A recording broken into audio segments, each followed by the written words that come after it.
Welcome back, Breakaway Wealth. I'm your host, Jim Oliver, and with me today is my co-host, Nick Kosko. Welcome, Nick. Hey, it's a pleasure to join you to wrap up the Case for IBC 7-part series. If you've just joining us now for the first time, you don't have this book, go to infinitebanking.org, go to the store, get yourself a copy of Nelson's last published work, The Case for IBC, which is just 7 short little examples of talking about IBC and how it can apply to your life. And we're going to do chapter 7, putting IBC into action, which is what we actually really love because so many people out there on the internet get this wrong. Unfortunately, this is taught. It's taught as an investment. I would say that so many people think we're still talking about an investment, but your behavior and putting it to action is really where the magic is. Absolutely. All right, let's jump in. All right. So let's just start here. Is the point of IBC isn't to put your money in life insurance. Instead, it's to hold your liquid funds in a very convenient vehicle before you deploy it to achieve your specific goals. There you go. Okay. That's one of the best definitions of infinite banking that I've seen. So if you're watching internet videos on YouTube and you see people just talking about the policy, that shows you that they really don't understand infinite banking because they're missing the point. You know what? They don't do it themselves. That's right. Because if they did, then they would know that that's not the point. Okay. All right. So I don't want to disagree with the authors, especially the one that has already graduated, since he's a hero of mine. But I can tell you that he didn't write this chapter. And so they start the chapter by saying IBC sounds great if I weren't so strapped right now. Well, I'm a business owner. You're a business owner. I don't hear from business owners, hey, I'm so strapped. So I don't hear that, but they use this as, hey, even if you are strapped, is there something that you're paying for that you could reroute that money that you're paying every month or every year through the insurance contract and benefit by using the insurance contract? Yeah, right? It's chapter 1, the business owner cycle. It's not that they're Right. cash strapped. There's a rhythm to your business. You have ebbs and flows throughout the year. Hey, if you had this line of credit basically set up in-house, hey, how would that help solve your problems? And then what things could you go take over financing? Because remember, at the end of the day, we're solving one problem, right, Jim? Is that we finance everything we buy. So Absolutely. what is the things that the business owner is financing, spending money on, day to day? Absolutely. And, so one of the things that there are expenses that every business has, regardless of how much money you have at the end of the year, right? But so is there a way to reroute those expenses through the insurance contract? And so let's look at doing that. Okay. Yeah. And one of the things that's important is let's just say that there is, they're going to use taxes as the example. Okay. But here's where we kind of differ from the point of Nelson's original writings and this chapter. And we talk about cash drag in the beginning. Okay. The weaker IBC practitioner or the novice IBC practitioner or people that don't use infinite banking on a daily basis that may write books, they don't understand that the cash drag is necessary in the beginning to qualify as life insurance, as we talked about last episode. But it's kind of like this. If you were going to run a race, do you want to start first or finish first, Nick? I love finishing first. Exactly. And do they publish in a marathon, like in an Olympic marathon, do they publish who started first after 1 mile, who was ahead? No. Nobody. Does anybody care? No. Ask a PGA golfer, does he like being leader after day one, or would he rather be the leader after day four? Absolutely. Because guess what? The guy that's the leader after day four, what do they call him? The winner. The winner of the race, right? Okay.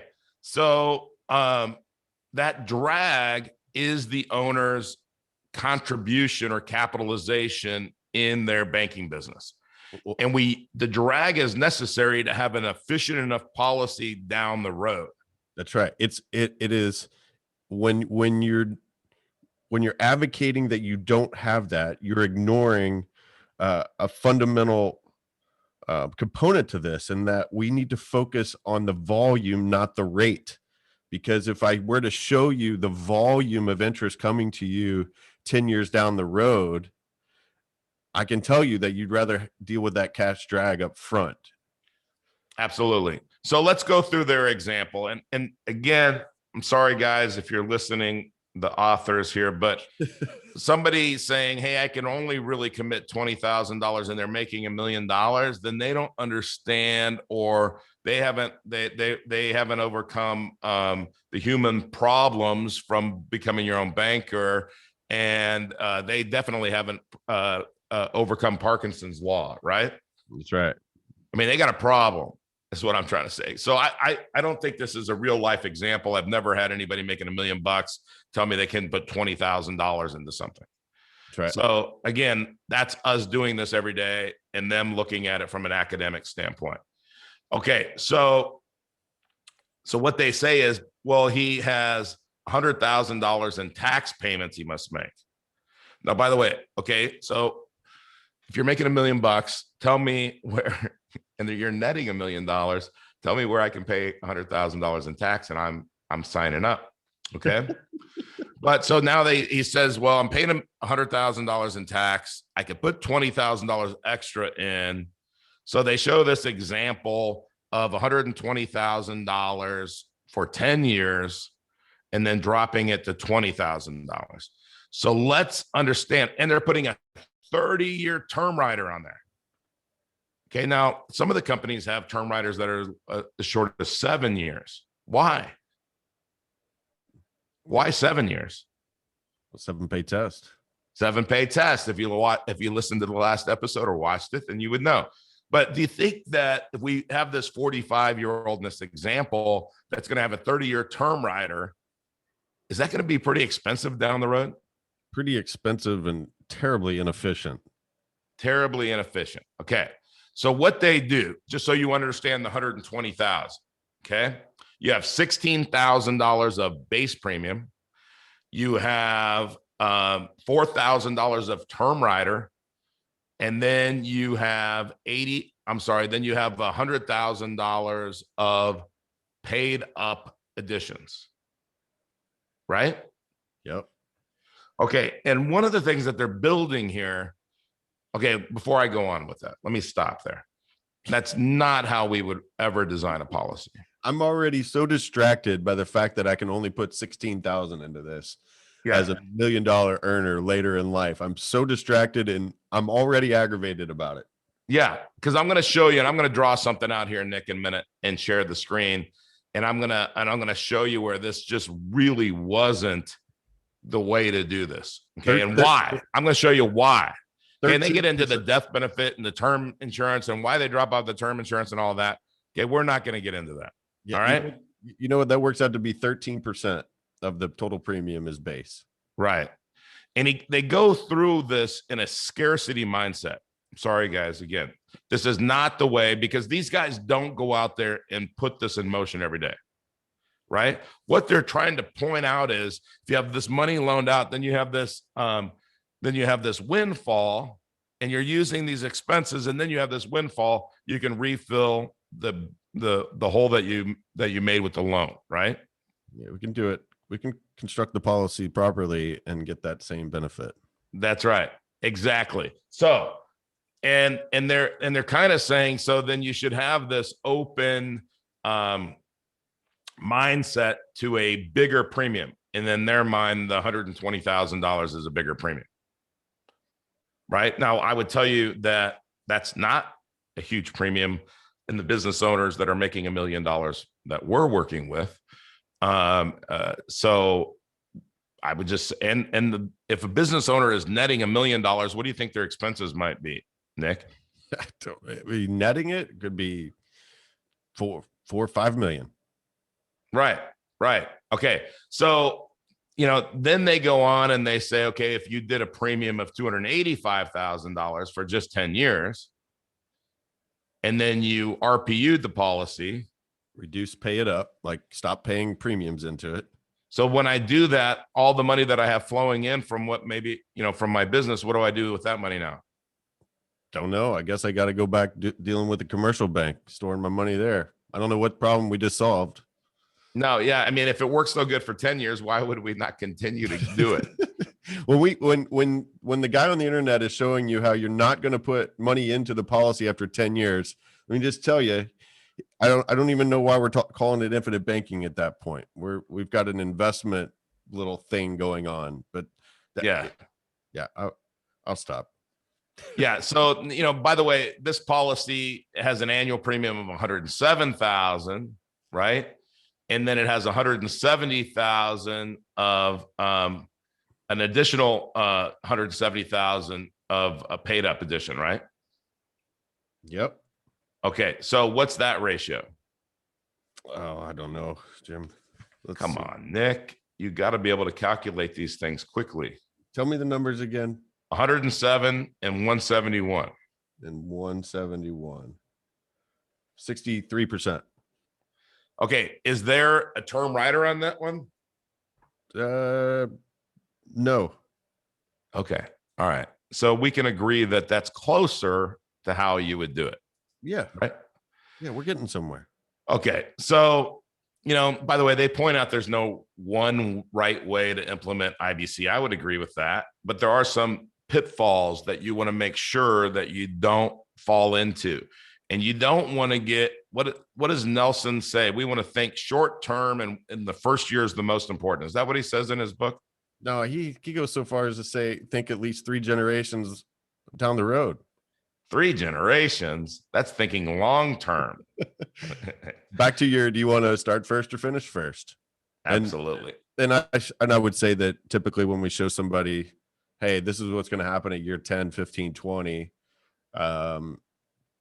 that's a no-brainer. But we got to remember what problem we're trying to solve and go back. If we covered this before, but pages 17 through 25 of becoming your own banker. If you're tripping through the door, thinking about why you would do that, go back to page 17 of Nelson's book and read those next 7 or 8 pages.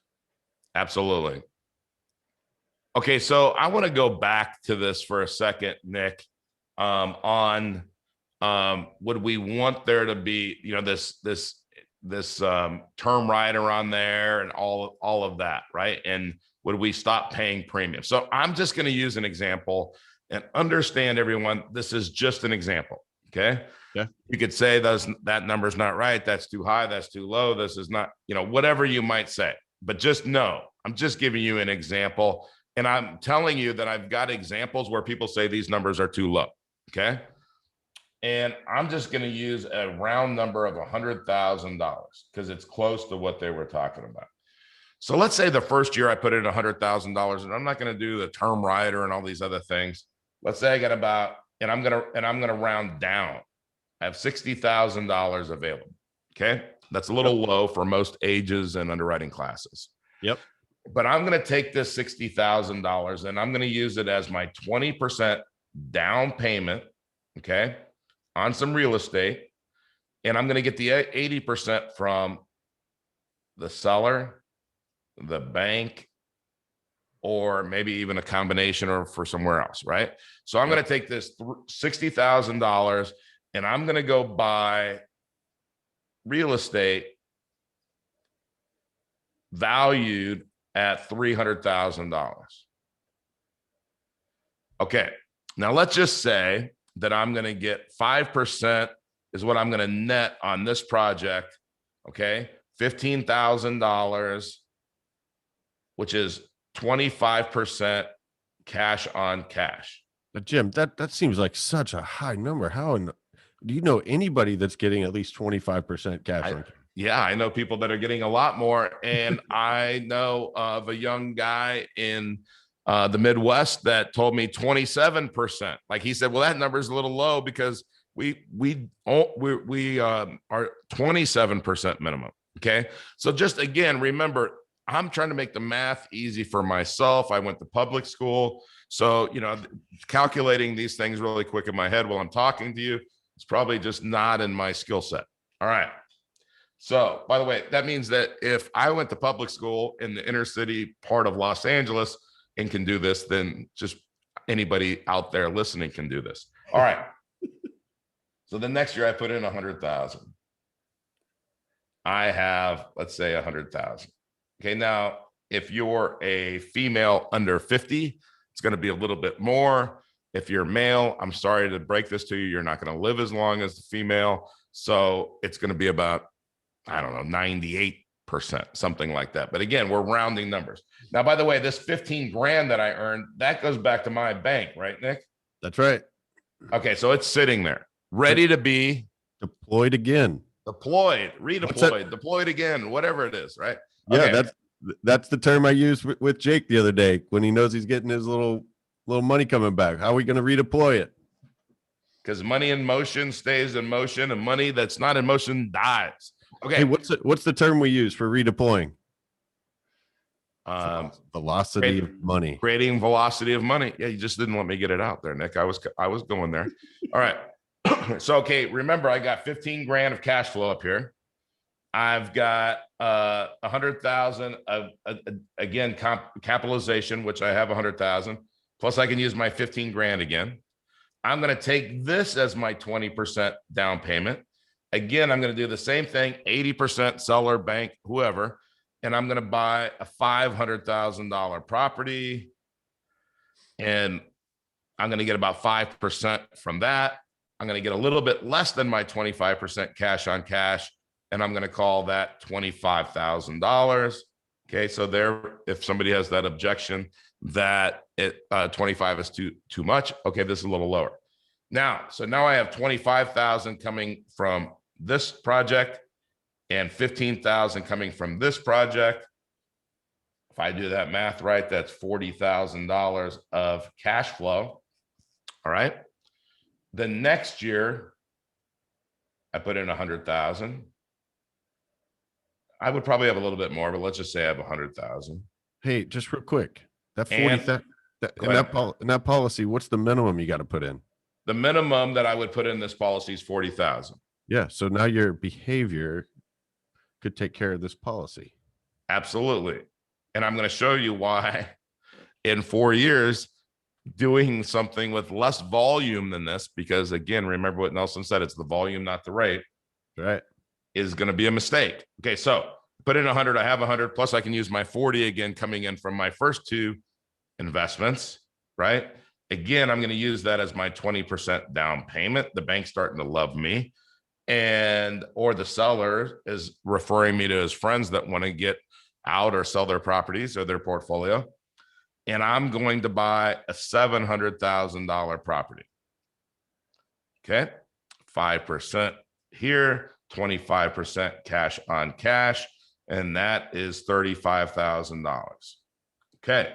So now I have the 40,000 coming from these two properties and 35 coming from the third property. So I have $75,000 a year coming in. Okay, I'm going to do this one more time, Nick, and this is all going to make sense. I put in 100,000. Again, let's just say I still only just have 100,000. And then I have my 75 that I can use again, creating velocity of money. So I have $175,000 to go invest. I'm going to use that in real estate. I'm going to use that as my 20% down payment.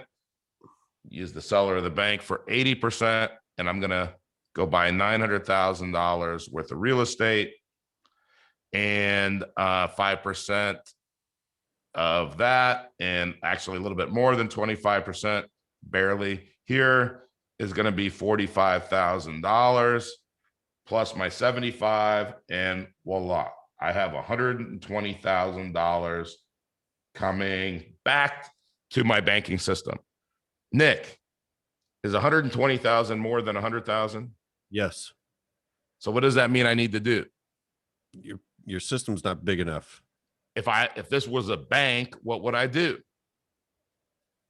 I would open another branch. If it was a grocery store, I'd open I'd another say, grocery man, store. this grocery store is doing so well. Let's open another one. That's right. And Okay. that's how business owners think. Now, if this was $80,000 of PUA, $16,000 of base, and $4,000 of term insurance, I'm stuck in that. I can't convert this term insurance. I can't get enough volume in here. Some companies aren't just going to let me keep putting that PUA in there as long as I want to. Right? But here, I know that I can pay $40,000 in year 4 or 5. I mean, I put in 40. I'm going to have 45 or more. Okay, so I really don't need to put the $60,000 of paid up additions in there anymore. I can take 80 grand and start another policy. Does PUA ever leverage? No, but well, hold on. Let me finish this. So I have 120 coming from here. How much was I used to paying every year to fund this policy? 100. 100. So that means that I have an extra 60 if I wanted to use that, right? That's right. Okay, so then I could do 180,000. Now think about how powerful this was. With $400,000, I created $120,000 of passive revenue. That's right. What do you think I could do with 180? More or less? Get more cash flow assets. Okay, so Nick, what is the power of this? Is it the life insurance rate of return? No. Is it the leverage? It's a little bit. Yeah, it's the leverage and putting the money in motion. Yeah, it's the putting the money in motion piece and the velocity of that. And the more we do that, the more money we have going into the base, the more that I'll be able to leverage, because say at year 10, you put 40 into it, you get 65 to use. Well, there's right 25,000 in volume of interest that came to you just because you built the business. So Nick, if you write me a check for $40,000 today and I write you one for 65, how many times today do you want to do that? As many times as you'll let me. And how big do you want that first check to be? Little or big? As big as you'll let me write it. All right. So let's think about something here for a second too. Okay. All this money that I put in there and my cash value, right, is what's my tax rate on it when I want to use that? Zero. So this side is 0. I have this real estate. Can I depreciate this real estate? I know you're not a CPA, Nick. Yeah. Thank you. Yes. My CPA says that I do get to depreciate it. Right. And by the way, my cash value is growing. So there's a rate of return over here, right? In the insurance contract. That's right. And I buy real estate so it'll grow. So there's a rate of return on the real estate. That's right. And there's a rate of cash flow, because look at all this cash flow. There's a ton of cash flow in there. That's right. That's the name of the game right there. Right. And remember, I don't have all this money in this real estate. I don't have 20% in this. I'm using the insurance company's money. So I'm using other people's money. Right. So I have rate of return inside the insurance contract, rate of cash flow, rate of return for the real estate, and I have legacy return. Yeah. So what happens? You got all these loans out, Jim. What happens if you pass away? What happens is the insurance company comes to my house via my agent with a big check, and they say, hey, we paid off all your loans, and here's still this massive check for you. That's right. Do you get to keep what's the right side there? Absolutely. Yeah. Yes. So my family still has $120,000 of cash flow in this scenario, and the death benefit. If you had just used cash from the start to build that right side, you don't get both, do you? You don't. Absolutely, you don't. Yeah, and you have to use your own money. That's right. There's a fundamental difference right there of thinking about that top, what you wrote up there, the legacy return, and looking at this over the multiple generations and having this cash flow system that goes and acquires these cash flow assets. The name of the game for a business owner is cash flow, rate of cash flow. So building all of this, getting all of this flowing to you is where you win. That's uncommon behavior. And if you want to break away from the herd, you got to do the uncommon. Absolutely. Nick, we've gotten off base on chapter 7 here, but I think in a good way. Yes. Right. We're in a good way. And I hope that, because we just rewrote chapter 7. Now, so again, I hope none of those guys are listening to this, because here's the thing. What's chapter 7 called? Putting IBC into action. And what did we just do? We put it into action. We built on the foundation. So the purpose of chapter 7 is to wrap this book up. Okay. So we just wrapped the book up our way, which we did break away from the book a little bit. Not that we were ones to be contained very well. No pun intended, or maybe it was intended. So as we wrap this up, Nick, that's just one example. I can give you lots of examples of what clients have done, what I've done, what Nick has done, what Nick and I have done, what Nick Harper and I have done, what other people on the term, Bob Burnett and Tanner and Kelly and everybody has done at CreateTailwind. That's right. Okay. Because we're not going to tell you to do something that we haven't already done. Now, there's a novel concept is, hey, let me tell you how to use these insurance contracts, but I've never owned a business and I don't know how to do these things. I mean, why would anybody take advice? Okay, I'm not going to go down that rabbit hole. All right, let's wrap this up, Nick. So that I don't get long-winded. Any famous last words? Hey, just go to infinitebanking.org. Get a copy of the Case for IBC. It's an essential to have on your bookshelf. And also, if you want to dive more into this, you want to have your own personal coaching session, go to CreateTailwind.com. Click on Contact Us. We'd be happy to reach out to you, schedule that free coaching session. My last ask is, after you listen to this, we'd appreciate if you'd rate and review us. 1 to 5 stars. I really only, frankly, think the 5-star vote is the only appropriate one, only appropriate amount of stars for us for the value that we deliver. We're here to serve you. And like Nick said, that's the way you can find us. And until next time, you have to break away from the herd. The herd is only headed in one direction and it is the wrong direction. As Nelson would say, the majority has never been right about anything. So think about that right now.